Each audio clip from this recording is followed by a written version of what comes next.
Hi guys, my name is Nicole, licensed clinician, and we're here talking about everyday things that impact our mental health and fitness. And again, recording on the same day. I look like I've been sick because I have been sick.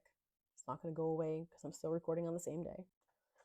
So we're talking about goals, right? So how do you structure goals so that it's you know how you're making progress and how much progress you're making towards the goal. So again, you can Google this, and there's like 1,000 different templates that you can follow, but it's SMART goals. So it's specific, measurable, attainable, relevant or realistic, and time limited. So a specific goal, to switch examples a little bit, a specific goal can be, I want to read 24 books a year. Um, Measurable is the number of books that you read in the year, right? Attainable. So now you have to kind of do a little bit of self reflection. Is this attainable for me? Can I read one book on average every 2 weeks? Um, and, breaking that down to like how much do I have to read it per night? Like how much time do I have to read per day or per night? Um, what kinds of books am I going to be reading? Or is it going to be 900-page novels, or is it going to be 200-page dense textbooks, which both can be read at different speeds, maybe? I feel like for me, the textbook would be a little bit more difficult to get through because it's just dry usually. Um, so that's the A. And then that kind of ties in with realistic and relevant, right? So is it realistic? Can you actually do 24 books a year? If not, then what would be a more realistic and attainable goal? Maybe it would be um, 12, right? 12 books a year. Or maybe that would be like, hey, let's take this 3 months at a time and say, like, maybe I can do 3, 4, 5 books in 3 months of this type of book. And then the next 3 months, do this type of book. Um, and then um, is it relevant, right? So if I want to, let's say, get a book published, maybe that's not the best example. Um, if I want to start a business, right, and have no idea what to do, I don't know anything about marketing. I don't know anything about marketing. Um, I know nothing. I'm starting from scratch. My first chunk of books, my first 3 months, would probably be something that teaches me how to get that business started. And then maybe the next 3 months, I would switch over to something that was more self care oriented, where I like reading fantasy novels like Lord of the Rings. So maybe I would do that for the following 3 months. So it also has to be something that like means something to you and is not just done for the sake of doing, right? So um, I'm probably not going to be reading books on how car engines work, even though it might be an interesting thing to be able to have a conversation about in certain circles.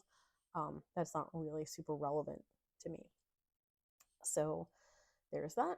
And the time limited, that kind of is built into to all of the above, right? So in 3 months, I'm going to see how many books I read, or in, if we stayed with the original time frame, in, you know, maybe at the 6 month mark, I'll see, hey, have I read 12 books by 6 months, or am I behind? And then from there, like, do I have to adjust the rest of the goal? And I think that's really important too. A lot of times we throw the baby out with the bathwater, right? Like, we're not on track with a goal. We slip up, have a bad week, month, day, whatever. um, and then we just kind of like give up on it, right? So having check-ins, and I actually think in this case, if you're trying to do something over the course of a year, checking in every month or every month and a half, depending on how you're breaking down your goal, right? Um, and just see, like, hey, like, am I on track for this? Or maybe you start off a little bit behind schedule, or you start a little bit ahead of schedule. And then, so am I going to average out, if I've done this many books in this many months, how much does that average out to? Can I keep this pace? And you kind of like learn how to adjust on the fly. So you're not just giving up on your goal saying, oh man, like I wanted to read 24 books in a year and I picked these books that were really interesting and they're all like this thick.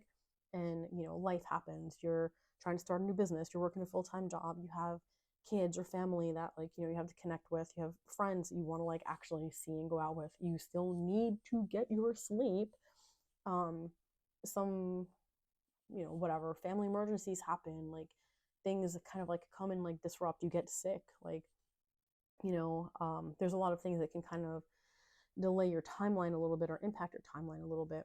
And just like not throwing that out and just saying like, oh well, I was only able to read, or I'm only on track to read 14 books this year, because ultimately if you hadn't made that resolution and you hadn't started, then you might have read 0 books, 1 book, 2 books, and now you're at 14.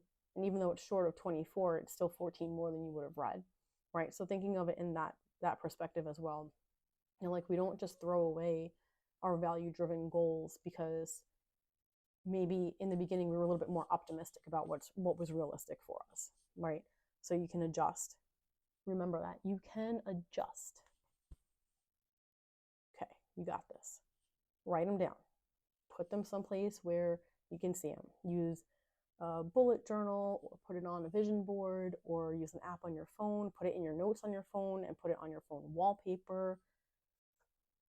Whatever you have to do, keep yourself on track and remind yourself, you got this.